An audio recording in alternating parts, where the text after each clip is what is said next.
సంపద తయారీ కేంద్రంలో గ్రీన్ కార్డ్ కింద వర్క్ చేస్తాను సార్. ఇక్కడ గ్రీన్ కార్డ్ సార్. ఇక్కడ వెళ్దాం సార్. తడి చెత్త అనేది స్మెల్గా నీచు వాటర్ స్మెల్ ఈగలే వస్తాయి కదా సార్. ముందుగా బయట పెట్టి నాడపిట్లో వేయడం వల్ల ఏంటంటే ఈ స్మెల్ నీచు వాటర్ అంతా పోయి గ్యాసెస్ కూడా రిలీజ్ అవుతాయి సార్. ఈ హోల్స్ ద్వారా గ్యాసెస్ పోతాయి. ఇది ఇలాగా మనం 40 days పడుతుంది సార్. 40 days అనేది పోయిన తర్వాత సాధారణ ఎరువు కింద రెడీ అవుతుంది సార్.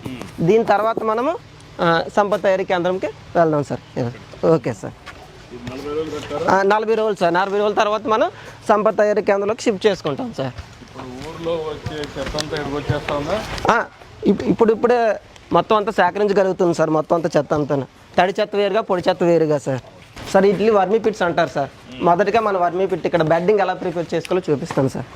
సార్ మొదటిగా సార్ మనం బెడ్డింగ్ రెడీ చేసుకోవాలి సార్. అంటే కొబ్బరి బొరుచులు చెప్పులు ఉంటాయి కదా సార్. ఆ ఎండిపోయిన కొబ్బరి చెప్పులు ఇలా బెడ్డింగ్ రెడీ చేసుకోవాలి. రెడీ చేసుకున్న తర్వాత ఆ 40 days తర్వాత మనకి అవసరమైన ఎంత అవసరమైతే అంత సాధారణ ఎరువుని ఇలా ఈ విధంగా దీంట్లోకి తీసుకుంటాం సార్. ఈ పిట్లోకి తీసుకొని ఒక లేయర్ టు లేయర్ వామ్స్ వదులుతాం సార్. ప్రతి దాంట్లోనూ మొత్తం మీద 8 kg వామ్స్ పడతాయి సార్. వామ్స్ అంటే మాకు ఇంతకు ముందు ఒకసారి ఇచ్చారు సార్. ఆ వచ్చిన తర్వాత నుంచి మేమే ఇంకా దాన్ని ఎలా ప్రొడ్యూస్ చేసుకుంటూ ఇప్పుడు ఇలా రెడీ అయిపోయిన తర్వాత ఇది 50 నుంచి 60 వేలు పడతాయి సార్ రెడీ అవ్వడానికి. అప్పుడు రెడీ అయిపోయిన తర్వాత మేము జల్లించుకుంటాం సార్. ఇక్కడే జల్లించుకున్నప్పుడు వచ్చిన వామ్స్ని మళ్ళీ ఇంకో దాంట్లోకి వేసుకుంటాం సార్.